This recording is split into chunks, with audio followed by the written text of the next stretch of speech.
Bom, quem já assistiu a parte um, agora vamos partir para a parte 2, função dos mapas no programa AppInfo 7. Como a gente viu, a gente vai capturar as nossas informações geolocalizadas de um site da internet, onde a gente pode atualizar essas latitudes e longitudes. Veja que aquela máscara que a gente escolheu para os números, a gente aqui pode suportar números negativos, e se a máscara que a gente tiver não for completada nas 13 casas decimais que a gente escolheu, a gente vai completando ela com o número zero até completar as 13 casas. Isso facilita o processo depois de achar essa latitude, essa posição no mapa, e é mais ou menos assim que essa função coordenadas ela funciona para que a gente tenha então essa latitude e longitude. Veja aqui que eu estou preenchendo, né, o campo com todas essas informações. E aqui agora eu vou completar com as outras informações que vão nos ajudar depois na identificação desses pontos no mapa e de filtros que a gente vai poder colocar nesse mapa das informações presentes no nosso banco de dados. Veja aqui que a gente pode exatamente, né, fazer esses registros, identificar esses pontos, e é muito fácil a gente localizar no mapa um determinado local, uma determinada rua, um determinado bairro, o que era muito difícil com aquele sistema do shapefile do SHP, que muitos municípios, muitas localidades não tinha essa disponibilidade do arquivo que o AppInfo trabalhava. Aqui com essas informações georreferenciadas em formato Google Maps, a gente até consegue esse ponto, e o novo software AppInfo 7 trabalha exatamente com esse tipo de informação. Aqui a gente pode ver ainda um defeito, que é exatamente quando eu tentei usar a template da geolocalização, que a gente espera que esse bug, esse defeito possa ser corrigido pela equipe de desenvolvimento, porque aqui eu só fui utilizar a geolocalização e parece que ficou com a letra muito estourada no campo. Vamos preencher mais alguns campos para completar esse pequeno arquivo de dados. Nós vamos ter alguns registros apenas, só para que eu possa demonstrar para vocês como que funciona a nossa geolocalização, georreferenciamento desse sistema do AppInfo. Veja que eu posso identificar a rua, o nome da rua.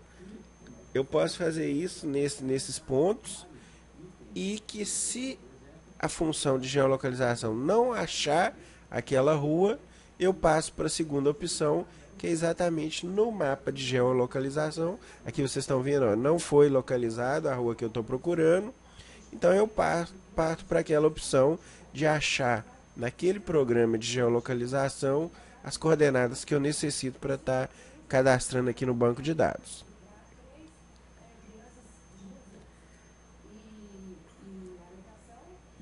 Essa função melhorou muito essa possibilidade de usar a geolocalização, o sistema de informação geográfica, e que isso pode ser útil numa série de pesquisas e registros, que é uma função nova do AppInfo 7, que é usar o sistema de mapas para poder trabalhar. Aqui, ó, a gente já pode ver que já são mais ou menos 4 registros. Aqui a gente pode ver toda a cidade, os bairros da cidade. Vamos localizar aqui uma região onde acontece muito acidente. Nós temos aqui uma rodovia grande, que é a 381, que passa pela cidade. Nós temos um shopping localizado nos limites dessa rodovia. E frequentemente nós temos registros de acidentes nas proximidades desse shopping center. Nós estamos fazendo uma pesquisa de acidentes no trânsito. Então o georreferenciamento pode nos ajudar a localizar esses pontos mais específicos, pontos mais relacionados com os acidentes de trânsito aqui na nossa região. Exatamente nessa posição aqui, onde eu tenho uma BR, tem um shopping, né, com grande movimentação de carros, de pessoas, de pedestres, de motocicletas.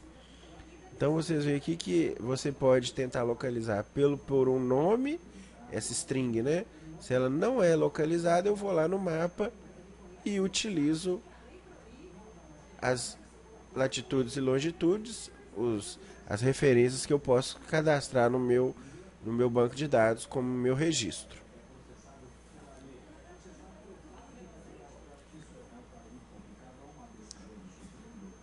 Então, assim, a gente está perdendo muito tempo nessa parte aqui, mas exatamente para acostumar, né, com esse campo, o tamanho dele, o formato, a possibilidade de números negativos. E se eu fizer isso tudo certinho, na hora de usar essas informações, esses campos, no mapa, ele vai me dar esses pontos com precisão. Aqui, né, a gente vai colocar mais um registro. Aqui a gente localiza o registro, aqui a gente pede um novo registro. Bom, 5, tá bom. Vamos tentar agora mostrar como que funciona, então, essa interface do mapas do AppInfo. A gente clica aqui no mapas, vai aparecer a primeira interface já desse programa do pacote do AppInfo. Aqui a gente vai indicar uma camada do primeiro mapeamento dos nossos registros. Ele vai perguntar qual campo que eu vou usar como latitude e longitude. Eu já nomeei esses campos no meu banco de dados como latitude e longitude, então é só indicar esses campos e veja que já aparece o georreferenciamento, né, daqueles pontos que eu fiz o registro como se fossem posições de acidente de trânsito na minha cidade. Eu posso alterar o zoom, você vê que a fusão de locais próximos, eu clico no índice, no caso índice, e a gente pode ver o que está por perto dele. Eu trabalho aqui com mapa e posso trabalhar também com ruas. Essa aba de baixo eu consigo usar as funções de filtro, usar a incorporação de novas camadas, igual a gente pode ver aqui.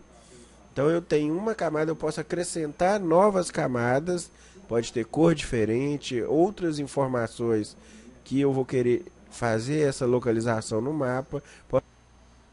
Aqui eu posso escolher a cor, cada camada minha pode ter uma cor específica. A gente pode ver um caso referenciado numa determinada região, mas com outros dois casos nessa mesma região.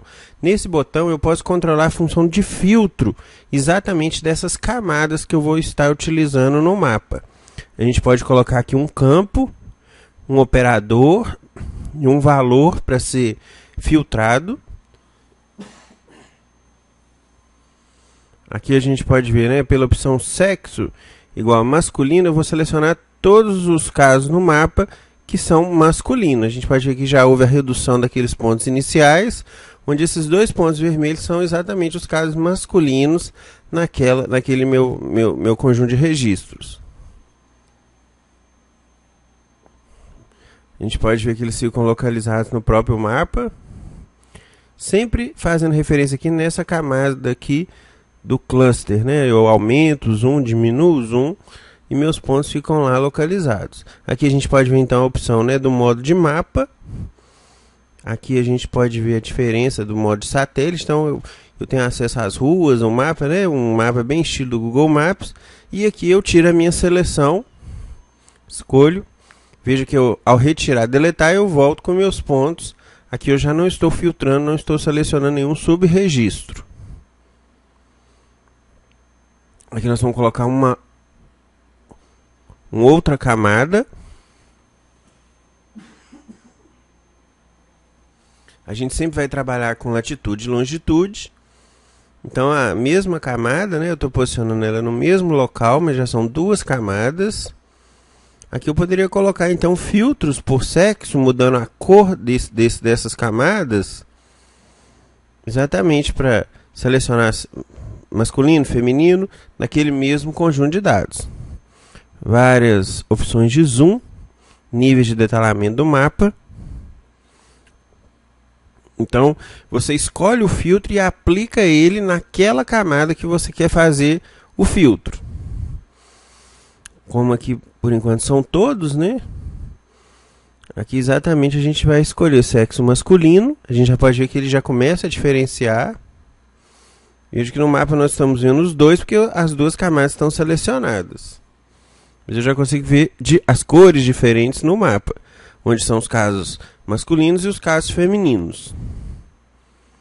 Tem outra opção que a gente pode criar, que é exatamente criar uma linha do tempo. Eu tenho um registro de data no meu banco de dados e eu posso acompanhar o aparecimento daqueles casos a partir daquela data. Vamos entender aqui, para contextualizar, que nós estamos falando de acidentes de trânsito. Então eu tenho a data desses acidentes. Então, ao disparar essa função aqui de time-lapse, eu consigo acompanhar ao longo do tempo o aparecimento dos meus casos. A gente vê que ao longo do tempo vai aparecendo o caso à medida que aquelas datas vão sendo alcançadas. Aqui a gente tem um conjunto inteiro. Nós temos aqui um pequeno conjunto de dados, né? O efeito da função não é muito bom, mas dá para entender e pensar como utilizar esse tipo de função para acompanhar aí o aparecimento de casos do nosso banco de dados ou utilizando a função mapa. Bom, pessoal, isso é tudo. Espero que vocês tenham gostado. Essa é a nova função mapas do AppInfo, que facilitou enormemente a gente realmente utilizar o georreferenciamento na rotina dos nossos levantamentos de dados. Um abraço para todos.